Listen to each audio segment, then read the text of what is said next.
A Tale of Chance, Book 1, Unknown Sun, written by L.H. Chevalier. Dedicated to all those who were not afraid of the inevitability of their fate, who decided to fulfill their dream, who persevered despite all obstacles, and by doing so, they changed it. Chapter 1. He was lying in a small meadow in the middle of a vast forest, letting the pleasant sunshine warm every part of his body. He watched the crystal-clear water flow in the nearby stream, pulling with it whatever came its way and wasn't heavy enough to resist it, when he suddenly felt something whistling around his head and heard the wild barking of hunting dogs. His heart began to sound as he realized what it meant. Death had come for him. He ran with panic speed toward the forest, hoping to lose his pursuers among the thickets. The second arrow had barely missed his hind leg and stuck into a young tree nearby. From not far behind him came a storm of laughter. "It seems you fell out of shape, Baron.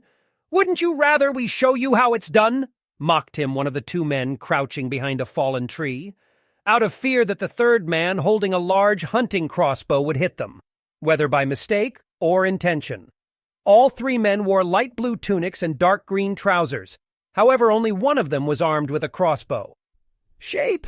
He had that about 20 years ago." The taller one joined in, laughing so heartily his green buzz fell off, revealing his completely bald head. The Baron frowned. "I can hear you, Anthony." "At least his hearing is fine," Anthony muttered under his gray beard, brushing his cap on his other mate's shoulder and intently watching the further development of their hunt. The other hunter smiled all around, but still kept his distance from the Baron. "Just laugh, you idiots. I have enough arrows even for you." The Baron preferred concentrating on the fleeing deer, which had stopped just in front of the first bush and watched something inside. Even the large, gray dogs had stopped short of their target and just kept growling at him. However, the Baron did not intend to wait for his prey to run away again. "I don't know what you see in there, son, but it will cost you your life." He quickly pulled another arrow from his quiver, which hung around his waist. He inserted the arrow into his crossbow, tightened the string, aimed at the motionless animal, and fired. At that moment, an unknown boy emerged from the thick bush, and the deer jumped away in fear. But it was already too late. A flying bolt hit him in the right shoulder, and the boy roared in pain. Immediately, a thick red liquid spurted out of his wound. "Bloody animal! It simply had to move." "Bollocks! Look where you're running, you idiot!" The boy tried to grab the wound with both hands to stop the flow of blood, but soon lost consciousness and began to fall to the ground. The Baron jumped up to the young man and caught him before he fell. "Phew. You're pretty heavy, aren't you?" Both dogs started jumping at the unfortunate victim and tried to throw him to the ground. The Baron shouted at them. "Oh no, this is not an animal. Go!" He pointed his finger at Anthony, who whistled at them, and the canines immediately ran to him. "Help me with him, you idiots!" he yelled at his faithful companions, who were still staring at him from their safe harbor. Anthony helped him hold the boy, one on each side, and urgently told the third one, "Bandage him up, boy. Bandage." "Sure." The young blonde looked around. "But with what?" "I don't know. Find something, but do it quickly." He took off his tunic and bandaged the victim's bleeding shoulder with it. Anthony looked surprised. "Well, that's something, I guess. Good job, young man." The Baron was breathing heavily, and drops of sweat were dripping from him all the time. "Yeah, good job," he hissed. "Let him go before you pass out on me," Anthony shouted at him, grabbing the boy with both hands. "He's not that heavy. I don't know what you're trying here, old man." He winked at him and took the boy in his arms. "Before you laugh too much," the Baron replied, wiping the sweat from his forehead. "Remember, you're older than me." He leaned against a side tree. "Just a few years and still in better shape. At least I still have some hair." The tree arched under his noticeable weight, and he had to let go of it so that he wouldn't fall.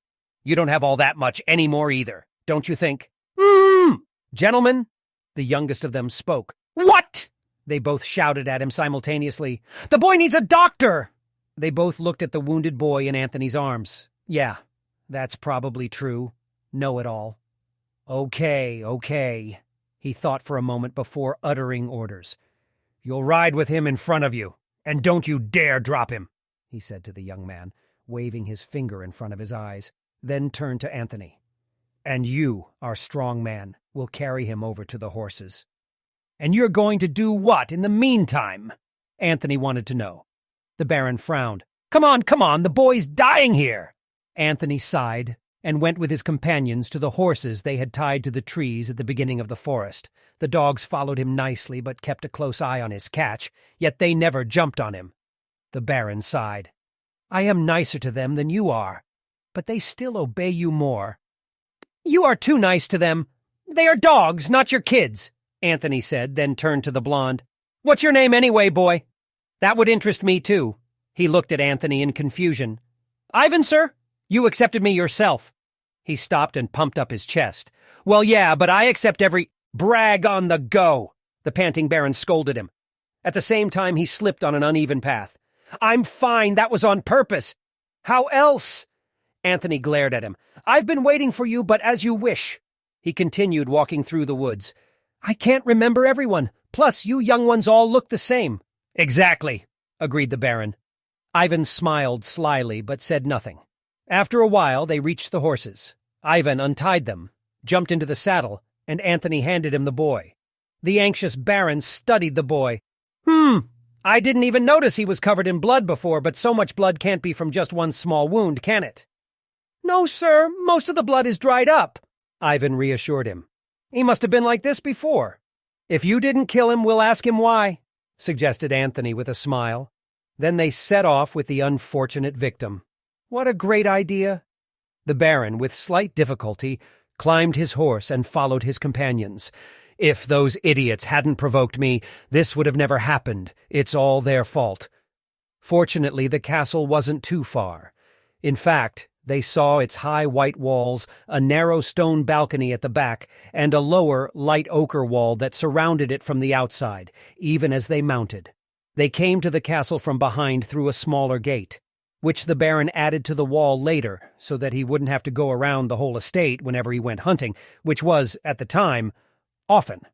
And in the end, it wasn't as useless as his dear half tried to convince him. The Baron subconsciously smirked as he thought about it. Meanwhile, the aforementioned lady was hanging freshly washed laundry alongside their maid. Like her, she was wearing a light blue dress, tied with a gray apron. Her short black hair was tangled so that it wouldn't interfere with her work. You didn't stay there very long. We didn't even have time to wipe the under— She raised her head from work and noticed what Ivan was carrying. Aye! I told you to try fishing. Go for the doctor, dear. You can yell at us later, the Baron said resignedly. Please. I'll get him, the maid offered. Bollocks! They dismounted, and Anthony took over the boy again. Show him to me, said the Baroness. Poor boy. Which one of you is responsible? Anthony turned his head to the Baron. He defended himself. It all happened so fast. You always say that, dear. How always? I haven't shot anything in over a year. Anthony burst out laughing. You brag about it. And why is Ivan running around here half naked? She asked as he walked past her. He just smiled when he heard someone remember his name. That was his idea, the Baron explained eagerly. He thought of using his shirt as a bandage. In truth, it surprised me a little too, but we didn't have much time. She sighed. Hurry, take one of the hanging shirts. The ones on the right should be dry by now. Thank you, my lady. He bowed and went to get dressed. The Baroness continued to the others, who were just passing through the kitchen. Where do you want him in the guest room? Asked Anthony. This dirty— Are you insane?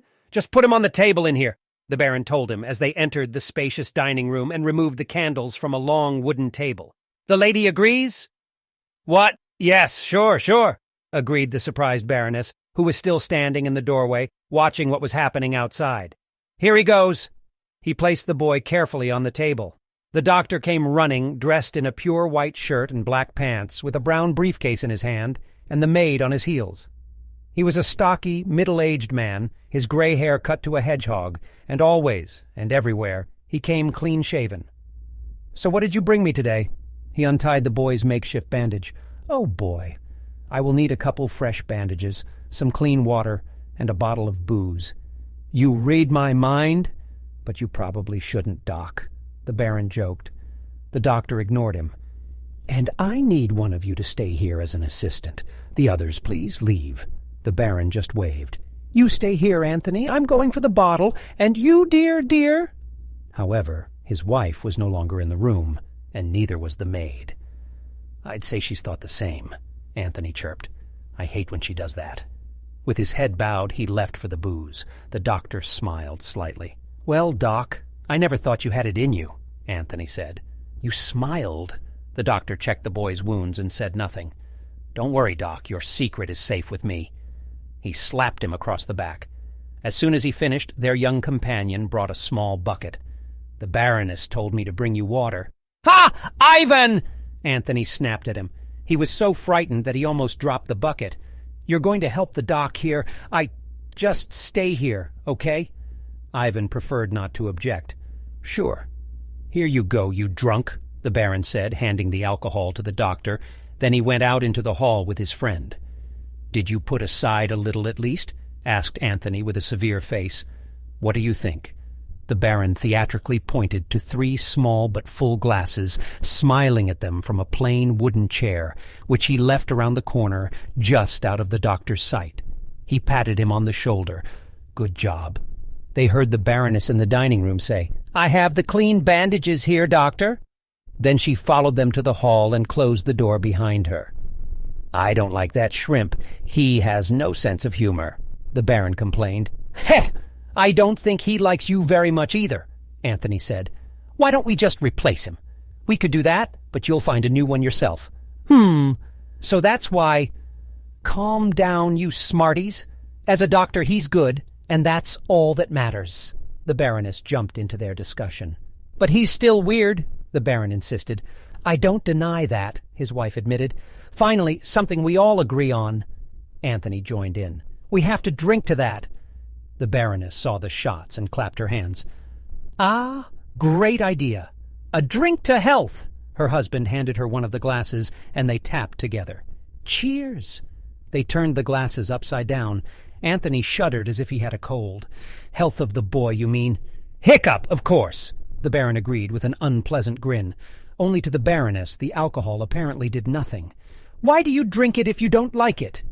I don't know what gave you that idea, dear. He tried to smile, but couldn't. His wife sat comfortably in the chair.